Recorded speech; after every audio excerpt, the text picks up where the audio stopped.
What's up, yo, dohai kembali lagi bersama Lung Tuan Bang Manza, the only one that has 1000 milligrams of vitamin C.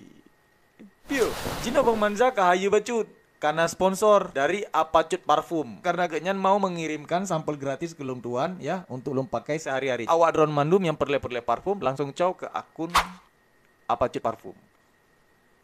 Let's go. Ini ada video dari Ado Tanyo yang membuat sedikit skeptis terhadap perkawinan. Jadi, ya nyaman dalam konteks reaction video Aceh. Enjoy. Ada apa puluh? No. Putih kat tengah anak kain no. Ada kok. Bulak kau ang ada berabuk.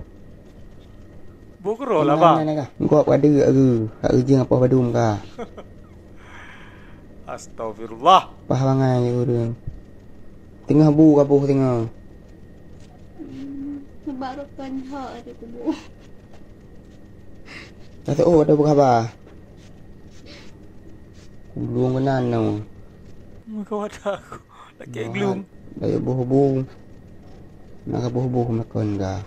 Nale thang api. Cok po api-api ni. Lo ngay tak le? Rom dia. Kadu dalam dekat buh-buh. Kat buh-buh. Kot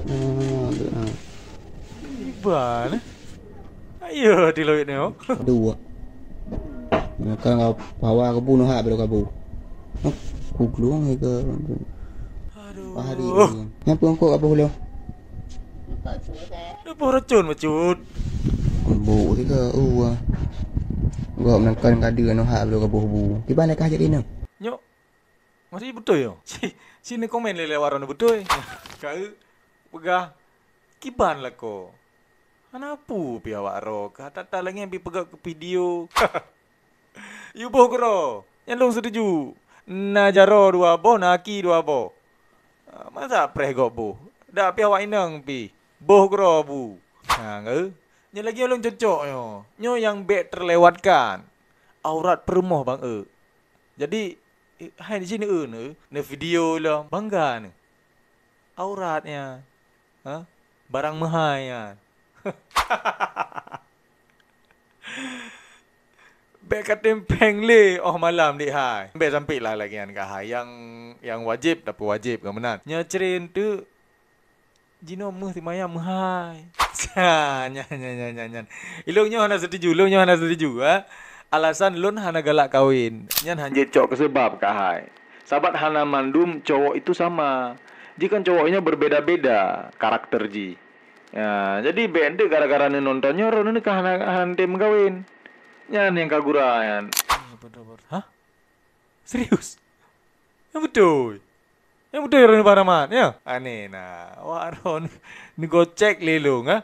Ilan ku depu. Awak drone acting. Teman galak aku nonton jit kehiburan. Berarti nyo prank? Sinetron berarti nyo. Tak gepap ke. Pokoknya pesan dari Lung Tuan, jak kejar lembu ke dia.